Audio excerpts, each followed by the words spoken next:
Bonjour à tous. Bon après-midi à tous. Nous sommes aujourd'hui en train de proclamer la grâce du Seigneur et en particulier ce soir, nous avons l'opportunité de dire merci à Dieu parce que nous allons pratiquer le livre des Nombres, chapitre 10, qui nous demande que nous puissions venir devant le Seigneur au jour de nos fêtes. De prime abord, je voudrais saluer tous ceux qui sont et tous ceux qui nous regardent sur les réseaux sociaux. Nous voulons leur dire un grand merci. Nous voulons leur dire que la grâce est là. Dieu est vivant. Dieu n'est pas mort. Dieu est toujours vivant. Le Seigneur Yeshua a laissé les tombeaux vides. Il est celui qui tient la clé de la mort et de séjour des morts d'entre ses mains, celui qui décide. Ainsi donc, j'aimerais inviter l'Assemblée de pouvoir s'élever et de pouvoir aujourd'hui lire ensemble avec moi Nombre chapitre 10. Nous allons lire Nombre chapitre 10. Vous êtes chez vous, vous êtes le bienvenu.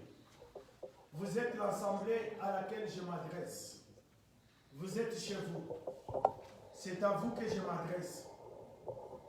L'assemblée, c'est vous. L'assemblée est dans votre maison. L'église est dans votre maison. Ainsi donc, aujourd'hui, nous allons parler sur les deux chauffards ou encore les deux trompettes que l'Éternel avait données au peuple élu, aux fidèles, aux justes, aux saints, de pouvoir les sonner les jours comme celui-ci, les jours de fête. Nous lisons Nombre, chapitre 10, le verset 1 jusqu'au verset 10. Au nom du Seigneur Yeshua, nous lisons.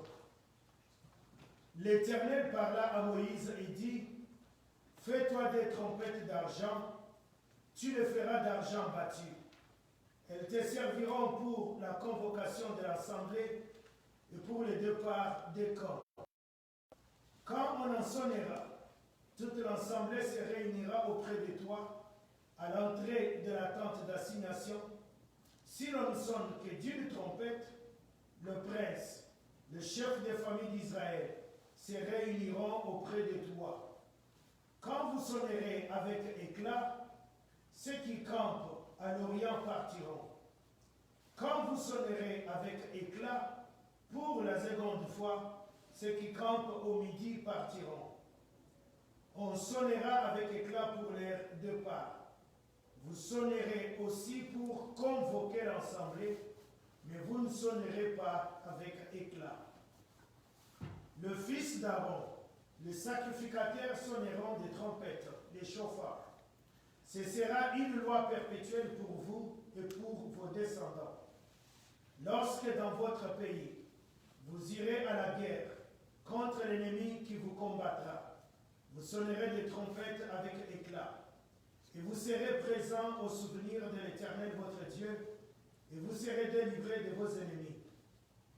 Dans vos jours de joie, dans vos fêtes, et à vos nouvelles lunes, tête de mois, vous sonnerez des trompettes en offrant vos holocaustes et vos sacrifices d'action de grâce, et elles vous mettront en souvenir devant votre Dieu.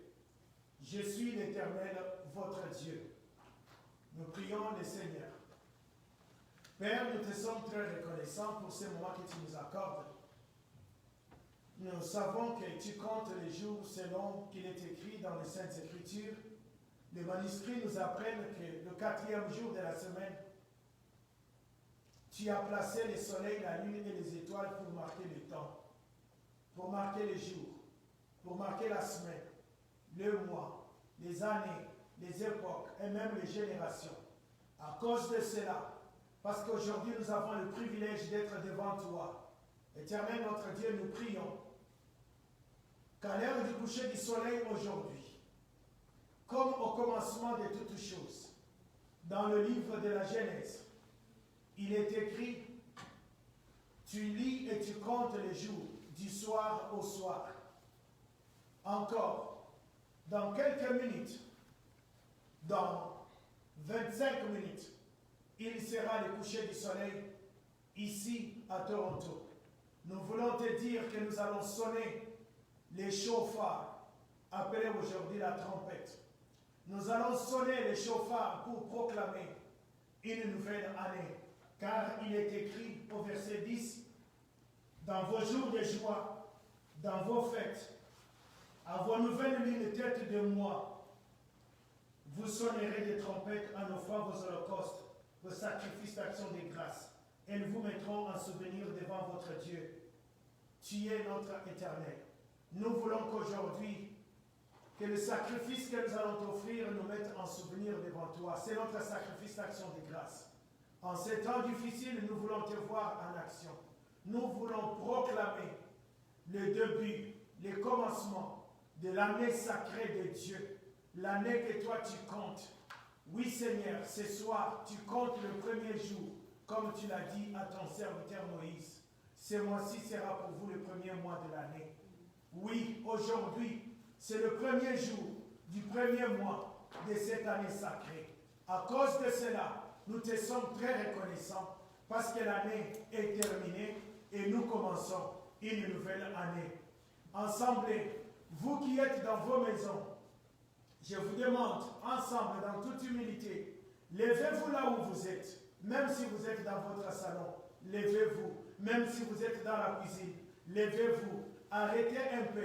J'aimerais que tu puisses acclamer avec moi la nouvelle année qui commence avec le Seigneur aujourd'hui. C'est une année sacrée de Dieu. Je veux que tu acclames avec moi, même dans ta maison, parce que Dieu est grand, Dieu est puissant, il est le même Dieu aujourd'hui et il n'a pas changé.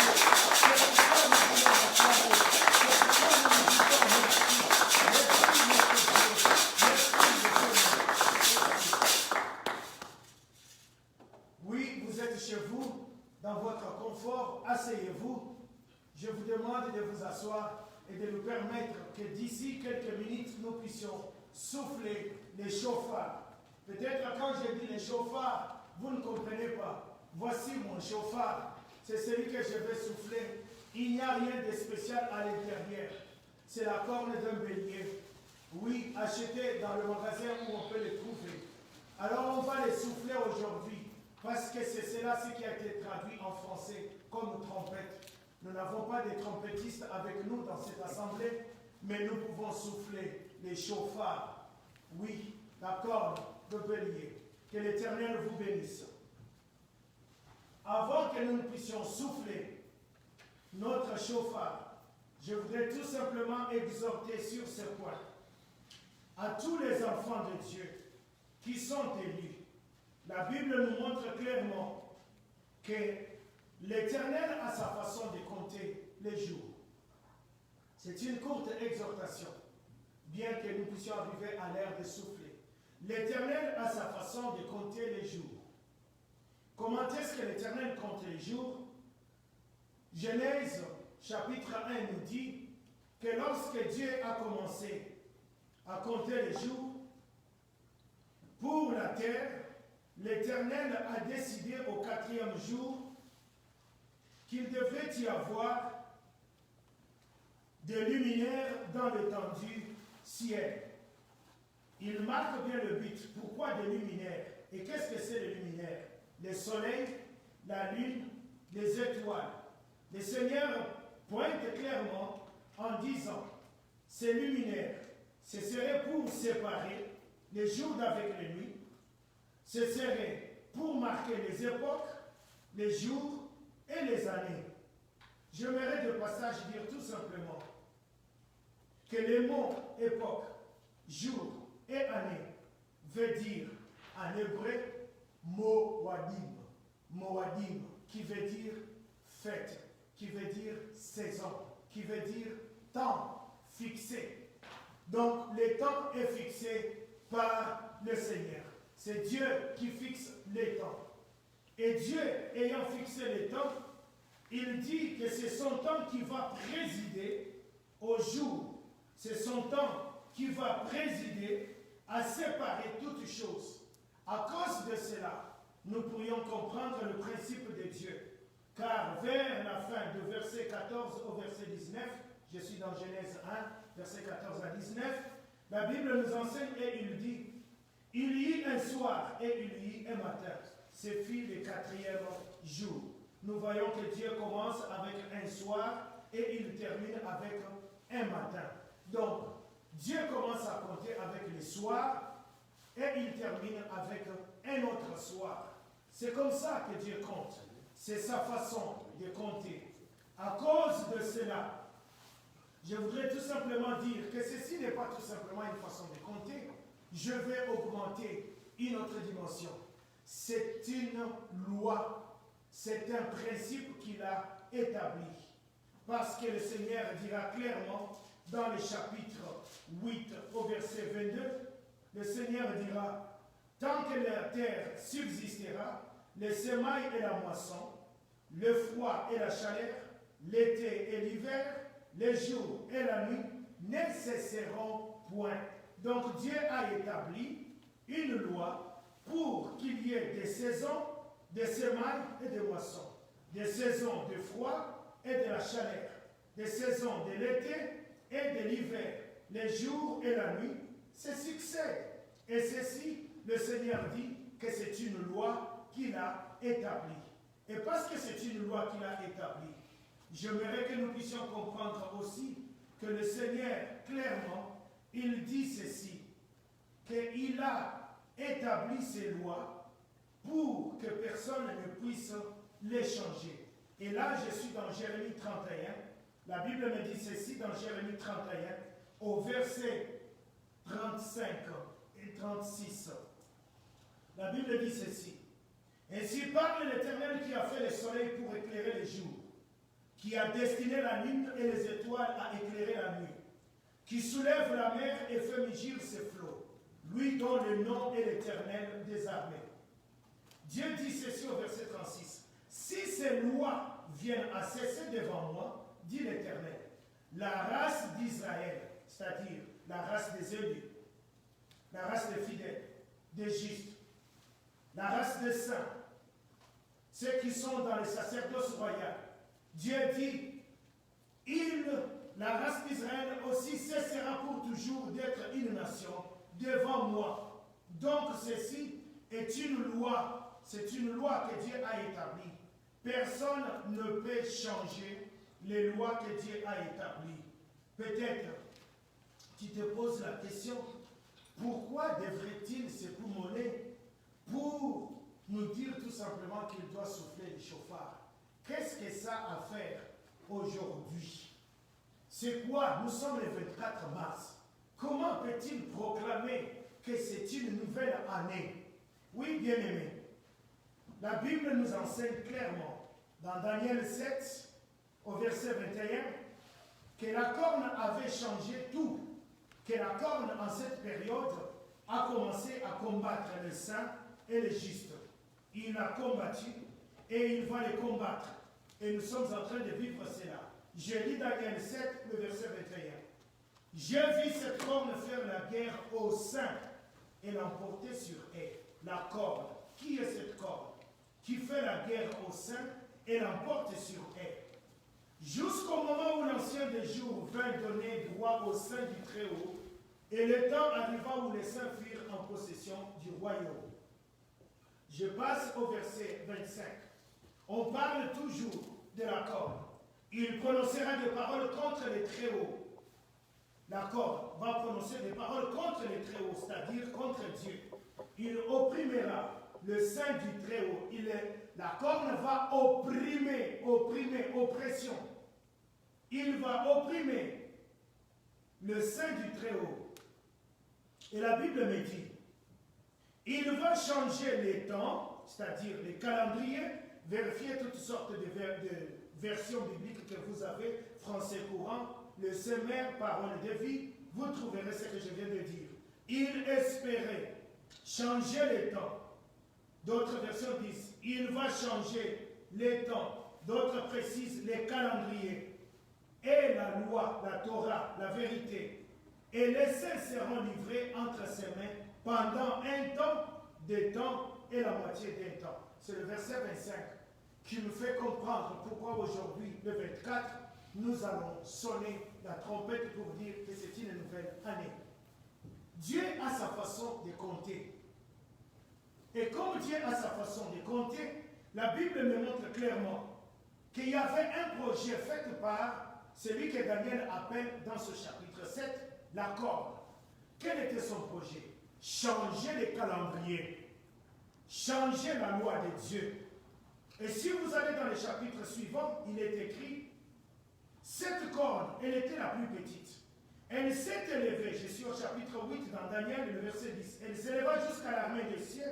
Elle fit tomber à terre une partie de cette armée et des étoiles et les foulards.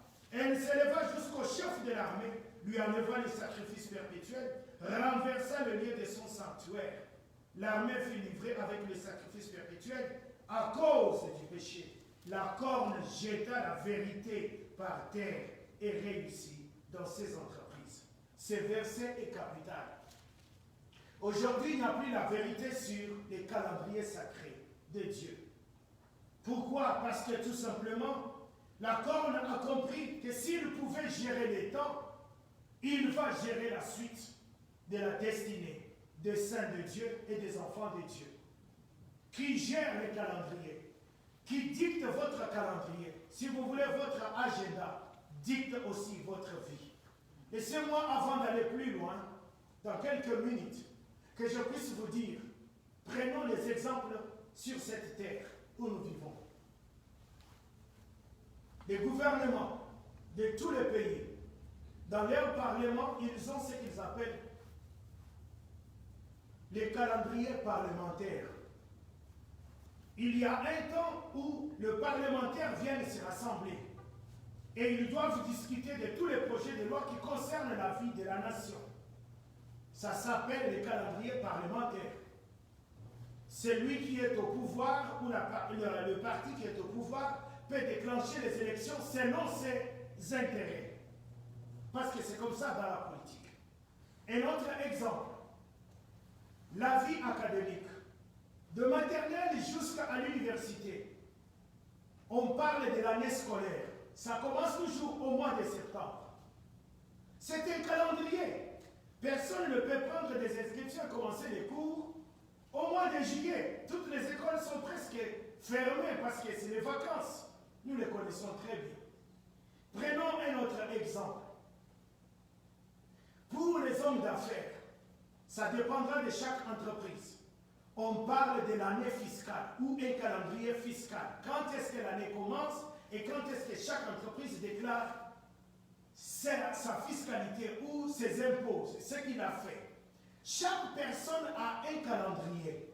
Et même les banques, n'importe qui, on peut trouver les calendriers, l'agenda.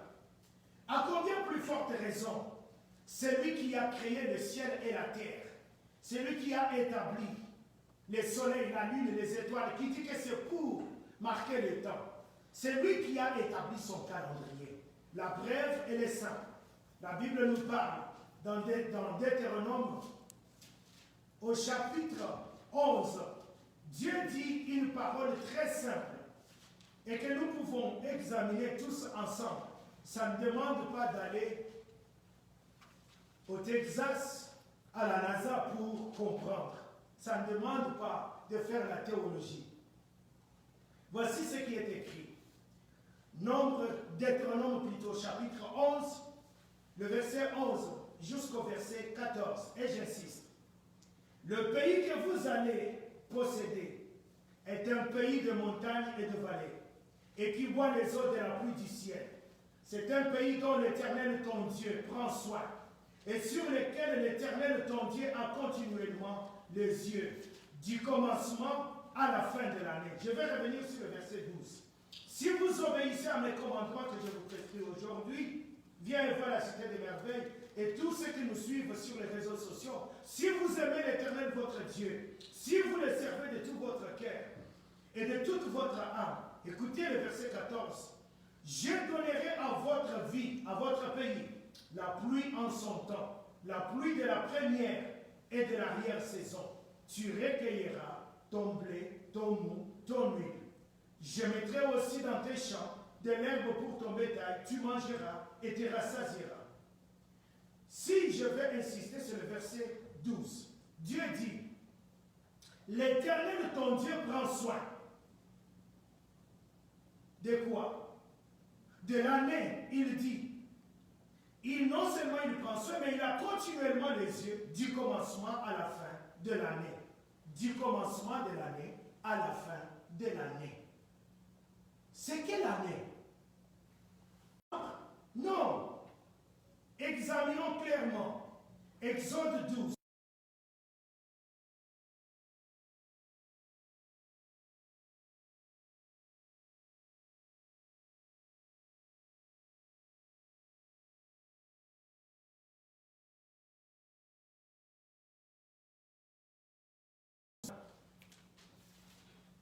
Ce mois ici sera pour vous le premier de mois.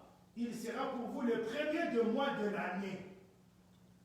Parlez à toute l'assemblée d'Israël. Dites le 10e jour de ce mois, on prendra un agneau pour chaque famille, un agneau pour chaque maison.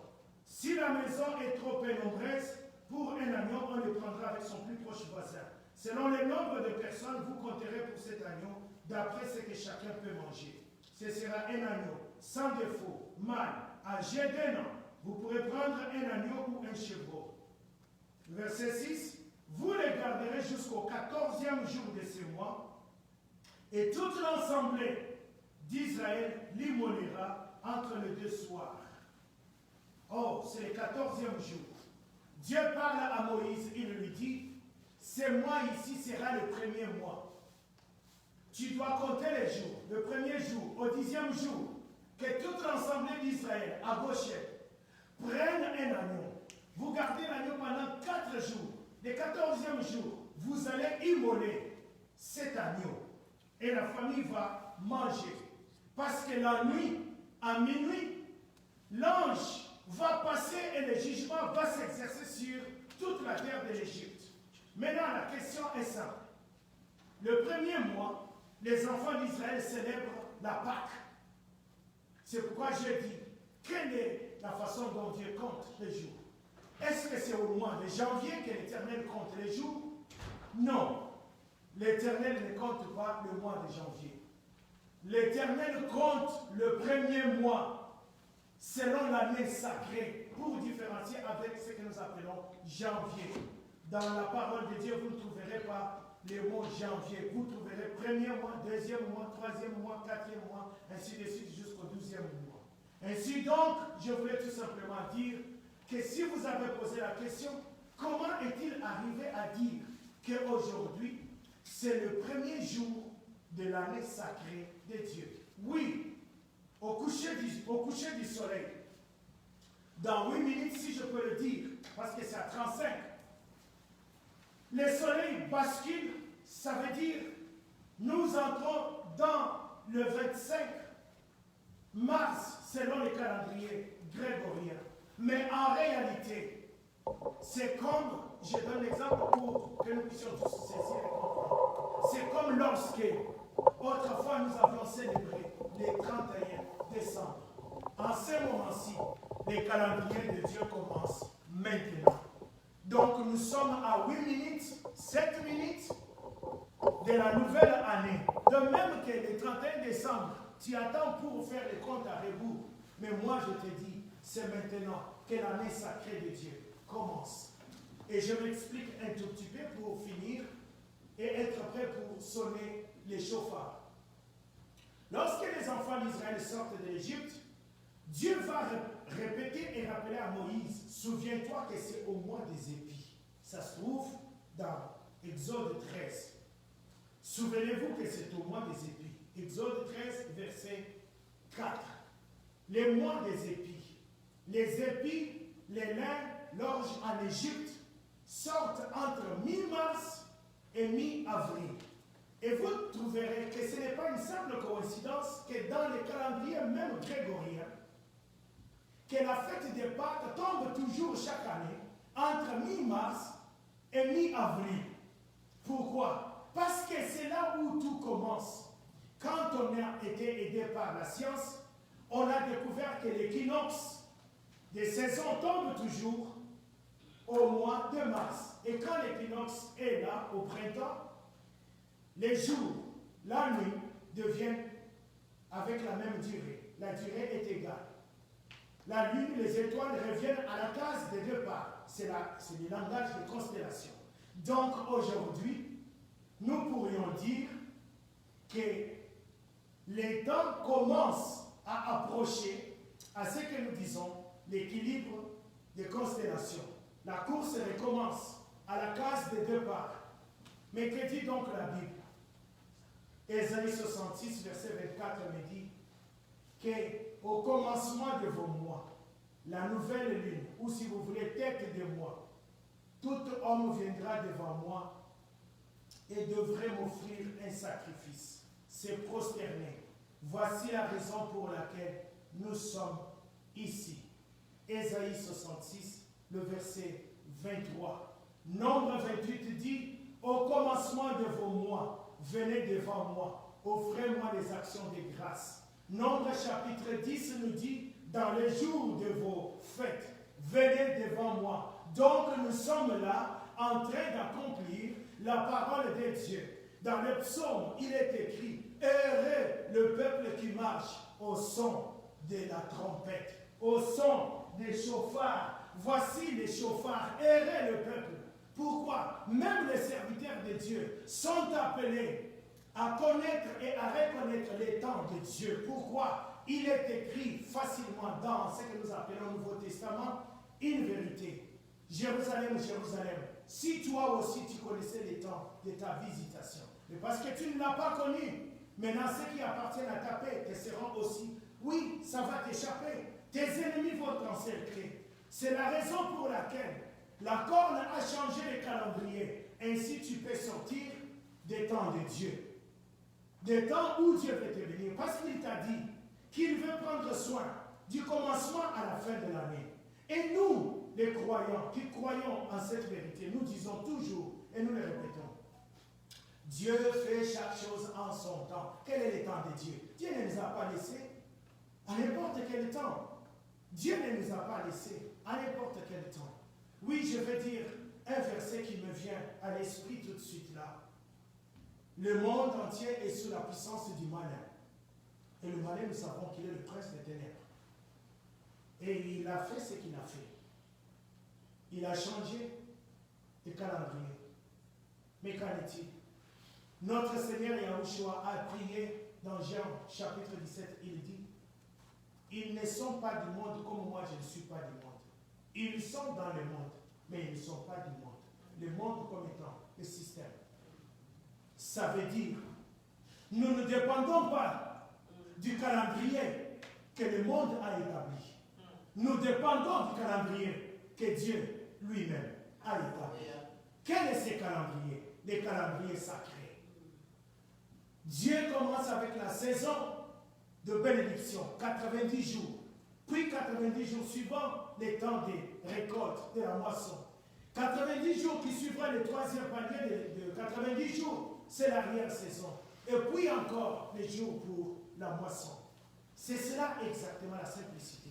Maintenant, peuple de Dieu qui me suivez sur les réseaux sociaux, je vous demande de vous lever. Nous allons souffler les chauffards. Nous allons dire bonne année. Nous allons dire Seigneur, je commande, je vais proclamer une nouvelle année parce que j'ai compris que je ne suis pas appelé à dépendre du calendrier que seulement le monde a établi.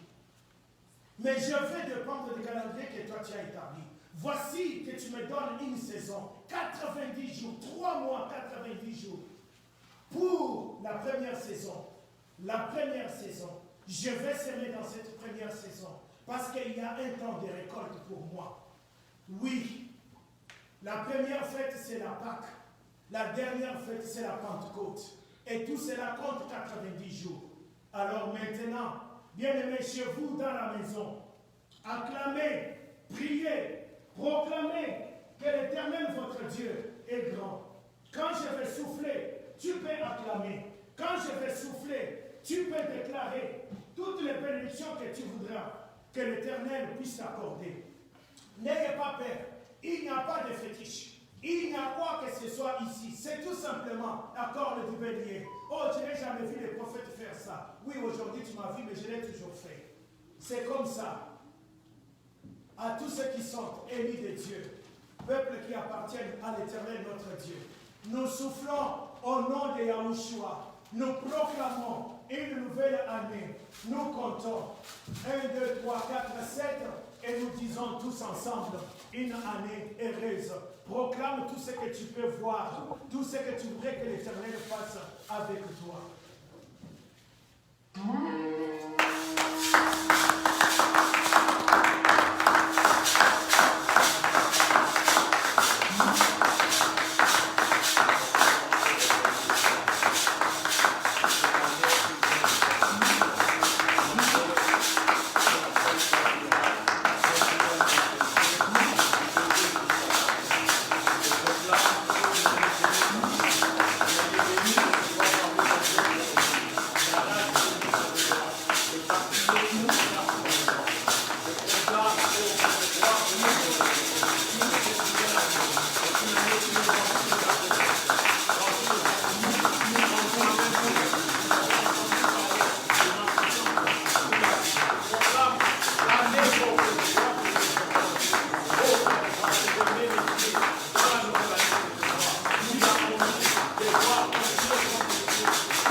Ni la terreur de la nuit, ni le fait du voler le jour, c'est-à-dire c'est parce que tu es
cette année, nous sommes de lui jusqu'à sa fin. Nous proclamons ce devoir d'agir. Nous proclamons ta grâce. Merci Seigneur. Nous proclamons encore ta fidélité. Merci Seigneur. Ta fidélité, c'est de voir ceux qui sont. Merci Seigneur. Tous ceux qui sont, c'est de voir mes servitions. Dans mon foyer, dans ma famille, c'est de voir par l'élection. Je proclame encore par le droit de mon année. Une année bénie par ta puissance, comme tu dis dans ta parole, de cette bénédiction qui enrichit, qui ne se fait accompagner de ton chagrin. C'est l'année dans laquelle, comme tu as dit, tout sera pleuvoir la pluie de la première saison, de la dernière saison. Une année dans laquelle, toi, tu as dit, on peut voir toute fondation, et que tes yeux seront continuellement sur nous, continuellement sur tous les liens, continuellement sur chaque pauvre de cette assemblée, sur la mission, sur quoi que ce soit qui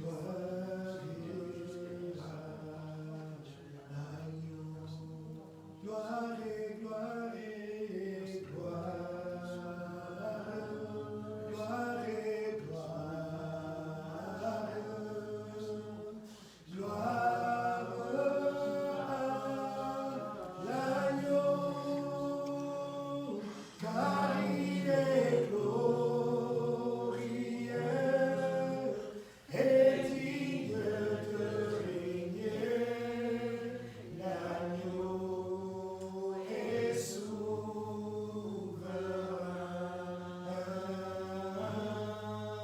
Nous élevons nos mains pour l'adorer. L'agneau est souverain. Assemblée de Dieu, peuple de Dieu, élu de Dieu, juste et saint de Dieu, sanctifié par le sang de l'agneau, Yeshua. Soyez bénis de l'Éternel dans vos demeures, dans cette nouvelle année sacrée de Dieu. Que l'Éternel vous fasse grâce, que l'Éternel vous fasse trouver sa faveur, qu'il vous accorde la paix en ces temps difficiles. Que l'Éternel vous aide à trouver le refuge sous ses ailes. Que l'Éternel vous aide à trouver la protection divine, même là où vous n'avez pas les yeux pour voir, là où l'ennemi est caché. Que l'Éternel vous accorde la grâce, qu'il vous protège, qu'il vous mette sous ses ailes et sous son parapluie. Lorsque l'ennemi viendra à gauche ou à droite, que 1000 tombent à gauche, que 10 000 tombent à ta droite, l'Éternel déclare dans sa parole que ces élus, ces justes, ces saints ne seront pas touchés. Que la flamme, que la flèche, que la contagion, que quoi que ce soit qui traverse les jours ou la nuit, tu ne seras pas atteint. Non parce que tu le veux, mais parce que l'Éternel est fidèle. Plus fidèle que lui, il n'y en a point. En cette période, il n'y a qu'un seul qui peut nous sauver et qui peut faire au-delà. Au-delà de ce qu'un homme peut faire et au-delà de ce qu'un homme peut offrir comme espérance ou espoir. Celui-là s'appelle Yeshua HaMashiach. Il n'a pas de solution, mais il est la solution. Il est l'agneau de Dieu. Recevez-les dans vos foyers, recevez-les dans vos maisons, car il est écrit: crois au Seigneur Yeshua, toi et ta maison, tu seras sauvé. Le premier jour est marqué. Dans 14 jours, nous célébrerons la Pâque. Nous allons sacrifier la Pâque. Ce serait encore ici. Je viendrai encore dans vos maisons, dans vos salons. Pour l'instant, que l'Éternel vous bénisse encore une fois de plus. Une bonne et heureuse année sacrée de Dieu, où Dieu va se manifester comme jamais auparavant. Que l'Éternel vous bénisse.